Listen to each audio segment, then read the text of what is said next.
Assalamualaikum warahmatullahi wabarakatuh. Bismillah, alhamdulillah, la haula wala quwata illa billah. Saudara-saudara mahasiswa Universitas Bilfat, calon peserta KKN tahun 2020 yang saya hormati.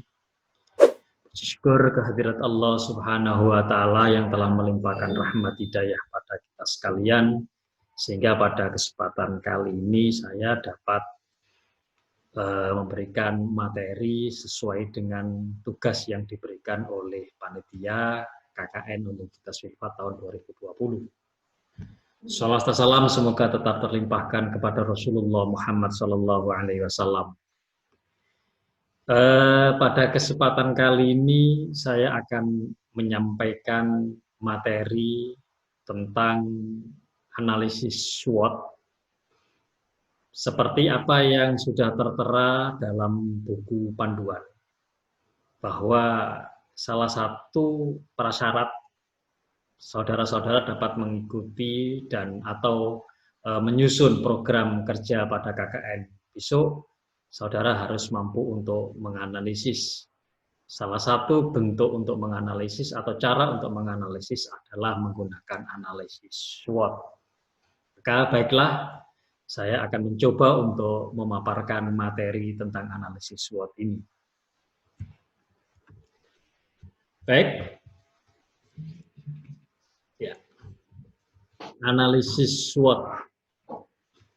Kata-kata SWOT ini sudah tidak asing, insya Allah sudah tidak asing di telinga kita masing-masing, di mana SWOT berarti terdiri dari 4 huruf, yaitu S, W, O, dan T, yang masing-masing punya arti. Bagi saudara-saudara yang sudah aktif di organisasi, maka kata SWOT ini sudah tidak asing. Atau bagi saudara-saudara yang dari prodi bahasa Inggris mungkin sudah bisa mengartikan dan atau sudah mengetahui tentang SWOT ini. Setiap kata pasti punya arti. S yang berarti strength, kemudian W yang berarti weakness, O adalah opportunity, dan T adalah threat. Sekarang apa yang disebut dengan strength, weakness, opportunity, dan threat itu? Mari kita coba simak bahwa strength itu adalah kekuatan. Situasi atau kondisi yang merupakan kekuatan dari organisasi atau program pada saat ini. Artinya apa? Berarti strength itu kekuatan yang dimiliki oleh orang-orang dalam kelompok KKN, atau kekuatan yang dimiliki oleh setiap individu yang berada di dalam kelompok KKN, di mana kekuatan ini nanti dapat digunakan dalam pelaksanaan KKN nanti. Jadi sekali lagi bahwa strength itu adalah kekuatan. Apa yang Anda miliki kira-kira yang dapat kemudian diterapkan dalam KKN besok. Misalkan kemampuan IT, atau kemampuan berbicara, atau kemampuan bersosialisasi, atau kemampuan apa. Sehingga Anda nanti dituntut dalam satu kelompok itu untuk menentukan atau mencari kekuatan-kekuatan yang dimiliki oleh anggota kelompok.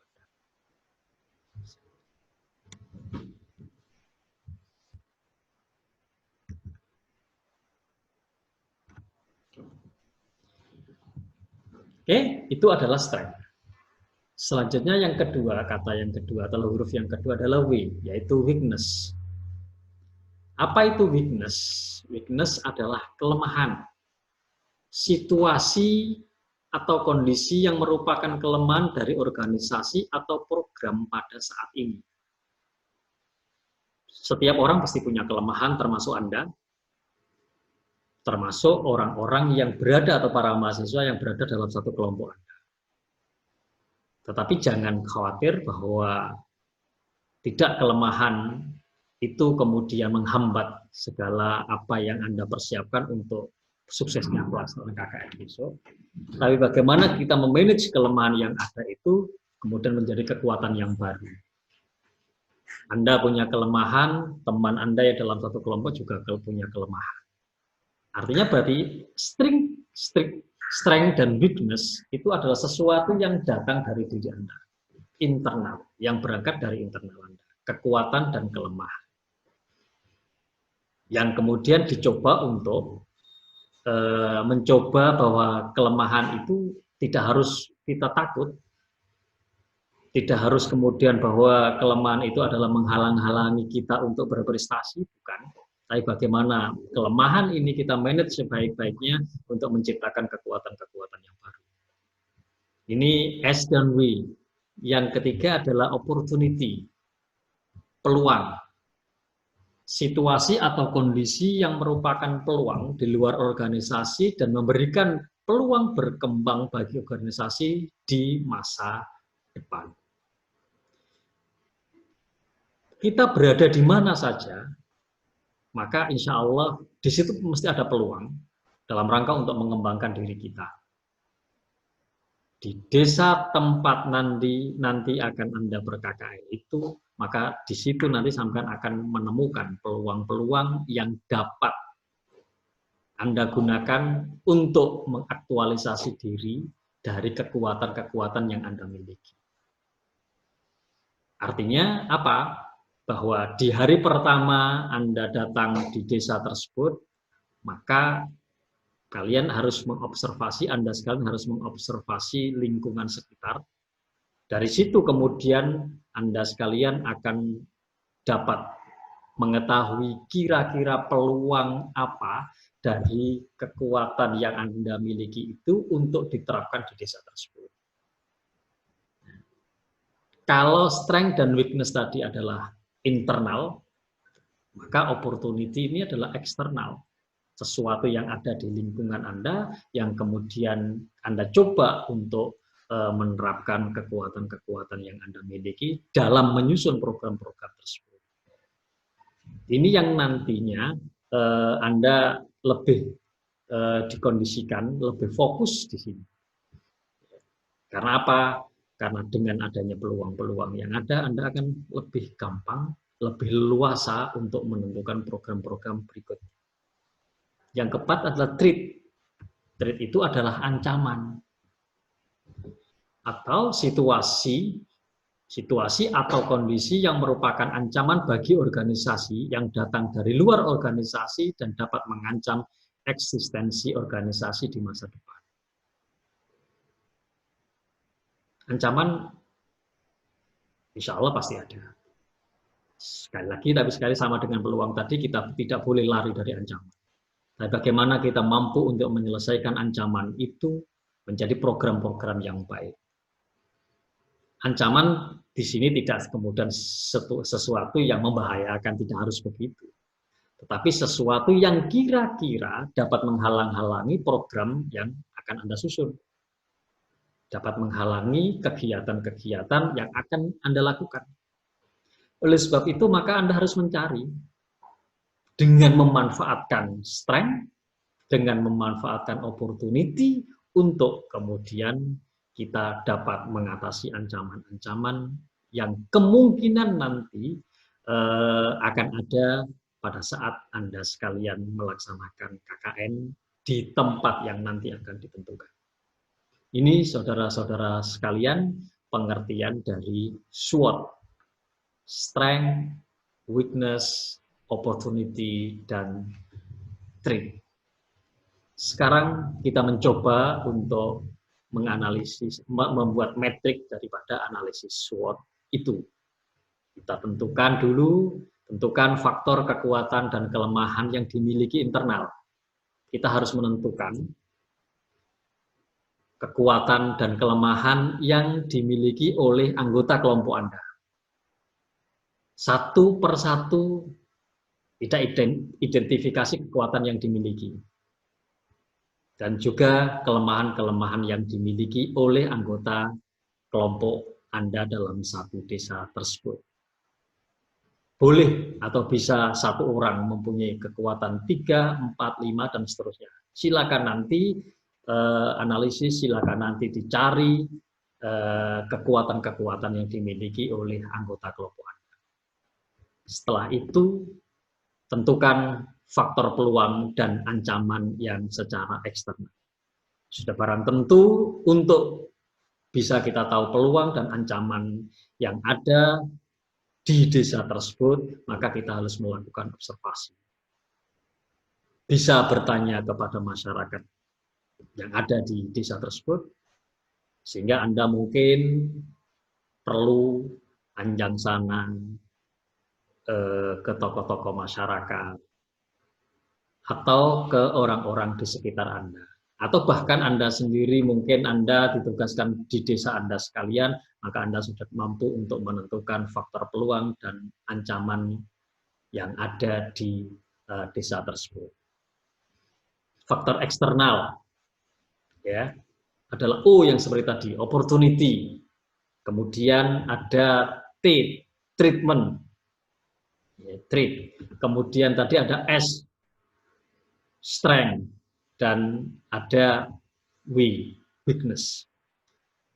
Bagaimana cara kemudian kita memanfaatkan analisis itu untuk hubungan antara S dan O, strength dan opportunity, kekuatan dan peluang. Maka Anda sekalian, setelah Anda mencoba dan sudah selesai melaksanakan atau mencari kekuatan dan kelemahan, mencari peluang dan ancaman, maka coba kemudian antara keduanya itu dicoba untuk dianalisis. Sehingga kita mampu untuk menciptakan strategi menggunakan kekuatan untuk memanfaatkan peluang. Kekuatan-kekuatan itu apa saja? Kemudian kira-kira peluang yang mungkin terjadi, itu kira-kira apa saja? Dari kekuatan dan peluang ini kemudian coba nanti susun strategi yang tepat sehingga nanti akan muncul program yang jelas yang dapat Anda lakukan dalam rangka untuk mengeksplor kekuatan-kekuatan itu dan memanfaatkan peluang-peluang yang ada.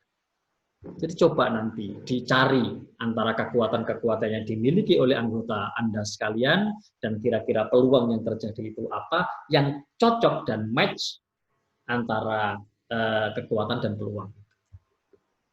Ini langkah-langkah berikutnya. Jadi langkah berikutnya adalah mencoba untuk menghubungkan antara kekuatan dan peluang yang bisa dikombinasikan, yang bisa dikompromikan dalam rangka untuk menyusun kegiatan-kegiatan atau program-program kegiatan yang akan Anda lakukan di tempat atau di desa tempat KKN Anda sendiri. Itu antara S dan O. Sekarang antara peluang dengan ancaman. Maaf, antara kekuatan dengan ancaman. Kita harus bisa memanfaatkan kekuatan yang kita miliki untuk terhindar dari ancaman. Tidak harus lari. Tidak harus lari. Tetapi bagaimana kita membuat strategi yang baik dengan memanfaatkan kekuatan yang dimiliki dan ancaman yang kemungkinan akan terjadi. Sekali lagi, ancaman bukan harus sesuatu yang membahayakan diri kita. Tetapi ancaman ini adalah sesuatu yang bisa menghambat program-program yang akan kita lakukan. Jadi tidak kemudian ancaman itu kemudian sesuatu yang menakutkan, tidak harus. Ini langkah kita, jadi kita harus menciptakan strateginya. Bagaimana memanfaatkan kekuatan ini untuk mengatasi ancaman.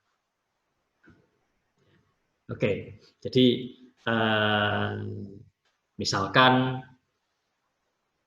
kita punya kekuatan, setiap manusia punya kekuatan, dan kita kepengen mencoba untuk terhindar dari ancaman ada kebakaran dan lain sebagainya. Maka kita tidak harus lari. Kalau rumah kita kebakaran kemudian kita harus lari, ya rumah kita habis. Tapi bagaimana kita menggunakan kekuatan yang kita miliki, pikiran kita, tenaga kita, dan lain sebagainya untuk terhindar dari ancaman itu. Ini kaitannya dengan S dengan P. Sekarang kita coba hubungkan antara W dengan U. Kekuatan internal kita, yaitu kelemahan kita, dengan peluang yang ada. Ciptakan strategi yang meminimalkan kelemahan untuk meraih peluang. Jadi kelemahan-kelemahan ini tidak harus kita besar-besarkan. Karena setiap orang pasti punya kelemahan. Tidak kemudian dengan kelemahan ini kemudian kita berhenti. Tidak. Tidak ada satupun orang yang ada di bumi ini sempurna. Pasti dia akan punya kelemahan. Tapi bagaimana kemudian kita mencoba untuk meminimalisir kelemahan dengan memanfaatkan tadi kekuatan untuk meraih sebuah peluang. Karena peluang itu tidak selamanya hadir. Kadang-kadang hadir, kadang-kadang tidak hadir. Tapi begitu ada peluang, maka kemudian harus kita manfaatkan. Dengan mencoba untuk meminimalisirkan kelemahan-kelemahan yang kita miliki. Berikutnya adalah bagaimana hubungan antara W dengan T, weakness dengan threat, antara kelemahan dan ancaman. Nah, ini kan sesuatu yang satu lemah, yang satu ada ancaman. Tapi sekali lagi, bahwa setiap masalah pasti ada jalan, ada keluar. Sehingga kita harus berpikir, ya, kita manusia yang diciptakan oleh Allah punya pikiran, maka kita harus berpikir mencari atau menciptakan strategi yang mencoba untuk meminimalkan kelemahan untuk lolos dari ancaman. Ya, jadi sama, W itu harus kita minimalkan, harus kita kurangi, tidak kemudian kita tunjukkan. Jadi dengan apa yang ada yang kita miliki, kelemahan yang kita miliki itu untuk mencoba kita lolos dari ancaman. Baik. Sekarang kita akan mencoba untuk menginventarisir, mencoba untuk menggabungkan antara kekuatan internal dengan eksternal. Ya, setelah tadi misalkan sampean sudah mencoba untuk menginventarisir kekuatan dengan kelemahan, kemudian ancaman dan peluang itu, coba sekarang kita menuangkannya. Di sini ada faktor internal, ada faktor eksternal. Tadi faktor internal adalah kekuatan, strength dengan kelemahan, T. Kemudian, kelemahan adalah W. Dan di faktor eksternal ada kekuatan, O. Dan ancaman adalah T. Misalkan dari kekuatan, misalkan ada 10 kekuatan yang ada, kemudian kita coba untuk menghubungkan dengan maaf ini ada kesalahan saya, O itu bukan kekuatan, ya, jadi opportunity, jadi bukan kekuatan, tetapi opportunity itu adalah sebuah kelemahan. Maaf, kesempatan ya. Jadi ada kekuatan di sini. Nah, misalkan kekuatan itu memiliki, jadi opportunity dari kesempatan ya, kekuatan itu memiliki pengetahuan dan keterampilan IT. Misalkan tadi ada 1 atau 2 orang dari diri Anda, anggota itu mempunyai ahli IT. Misalkan di sini adalah dari prodi TI. Ada berarti insya Allah dia mempunyai keterampilan IT, mempunyai pengetahuan dan keterampilan tentang IT yang dapat dibagikan ke pemerintahan desa untuk menunjang pelayanan administrasi desa. Dan juga misalkan yang dari biologi, paham betul, memiliki pengetahuan tentang COVID-19 yang sekarang ini lagi mewabahi dunia, meresahkan masyarakat dunia. Kemudian dicoba untuk digabungkan dengan opportunity, ya, kesempatan. Misalkan di situ ada perangkat desa, umumnya usianya masih muda-muda. Yang internal adalah kita mempunyai pengetahuan dan keterampilan IT, dan juga mempunyai pengetahuan tentang COVID, paham betul tentang COVID, maka bagaimana menggabungkan antara kekuatan dengan kesempatan atau peluang yang ada, sehingga kita strateginya, SO-nya adalah melakukan pendekatan kepada pemerintahan desa untuk dapat memanfaatkan IT dalam pelayanan administrasi desa. Ini strateginya. Berarti apa? Programnya apa? Ya, bisa kita mengadakan pelatihan kepada perangkat desa, pelatihan IT kepada perangkat desa agar pelayanan administrasi, persuratan, pelayanan apapun itu memanfaatkan kecanggihan atau memanfaatkan teknologi informasi, komputer misalkan dalam hal ini. Itu memanfaatkan kekuatan dengan peluang yang ada. Ya. Jadi strateginya seperti itu. Jadi melakukan pendekatan kepada pemerintah desa, kita mengadakan pendekatan bagaimana kalau kami KKN Universitas Filsafat ini membuat program untuk melatih para perangkat desa ini agar pelayanan administrasi itu dapat tertata dengan baik, misalkan seperti itu, karena perangkatnya masih muda-muda, sehingga bisa gampang diajak kerjasama, gampang untuk diajak berbicara kaitannya dengan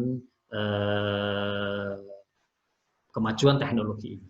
Ini kaitannya dengan kekuatan, dengan peluang, strength dan opportunity. Sekarang bagaimana antara kekuatan dengan ancaman? Jadi ini sudah ada program kerja satu misalkan, rencana program kerja satu dari kekuatan dengan peluang. Sekarang antara kekuatan dengan ancaman, S dengan T. Kekuatan sudah jelas tadi, ancamannya adalah minimnya kesadaran warga terhadap bahaya COVID-19 dan penularannya. Jadi masyarakat di situ tidak sadar. Itu kan berarti termasuk salah satu ancaman. Tidak sadar terhadap bahaya corona ini. Tidak sadar terhadap bahaya COVID dan bagaimana penularannya.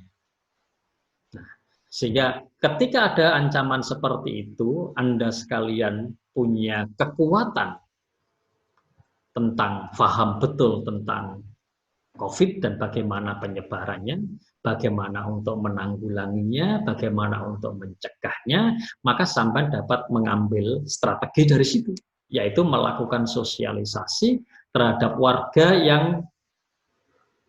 atau terhadap warga akan bahaya dan penurunannya dengan memanfaatkan perkembangan IT. Jadi saya punya kekuatan sehingga sampean bisa mensosialisasikan kepada masyarakat, ya, kepada warga masyarakat tentang apa itu COVID-19, bahayanya seperti apa, penularannya bagaimana, dan bagaimana pencegahannya dengan memanfaatkan perkembangan IT. Bisa Anda sekalian membuat poster ya, tentang bagaimana perilaku hidup bersih, bagaimana mensosialisasikan bahaya COVID dan lain sebagainya. Jadi membuat poster, membuat flyer, atau membuat apa saja yang memanfaatkan IT itu. Sehingga masyarakat akan sadar dan masyarakat akan mencoba untuk agar COVID ini tidak terus-menerus ada, segera akan berhenti. Kalau itu bisa, maka ini adalah infak Anda sekalian kepada masyarakat untuk agar COVID ini tidak berlarut-larut, COVID ini bisa diselesaikan. Ini memanfaatkan kekuatan dengan ancaman. Yang berikutnya adalah bagaimana kita menggabungkan antara kelemahan dengan peluang yang ada. Ya. Kelemahannya kesulitan dalam menyebarluaskan masyarakat, mensosialisasikan kepada masyarakat pedesaan yang notabene memiliki kemampuan atau pengetahuan yang terbatas tentang COVID. Anda sekalian misalkan merasa kesulitan. Bagaimana caranya Anda mengumpulkan masyarakat? Bagaimana cara Anda mampu untuk mensosialisasikan diri? Misalkan di anggota Anda itu rata-rata tidak begitu pandai berbicara, tidak begitu pandai untuk berkomunikasi. Ini misalkan saja. Tapi saya yakin bahwa Anda-Anda sekalian mahasiswa Filfak pada terbiasa untuk mensosialisasikan diri, biasa untuk berbicara di depan umum. Tapi misalkan Anda sekalian satu kelompok itu tidak ada yang atau punya kelemahan untuk berbicara di depan umum, punya kelemahan untuk mensosialisasikan sesuatu di depan umum, tetapi ada kekuatan perangkat desa umumnya usianya masih muda-muda. Berarti kan ini bisa diajak kerjasama. Ya. Nah, bagaimana strateginya? Ya bekerja sama dengan pemerintah desa untuk memberikan masukan kepada masyarakat tentang cara pencegahan COVID-19 dengan memanfaatkan IT. Ya mengajak desa.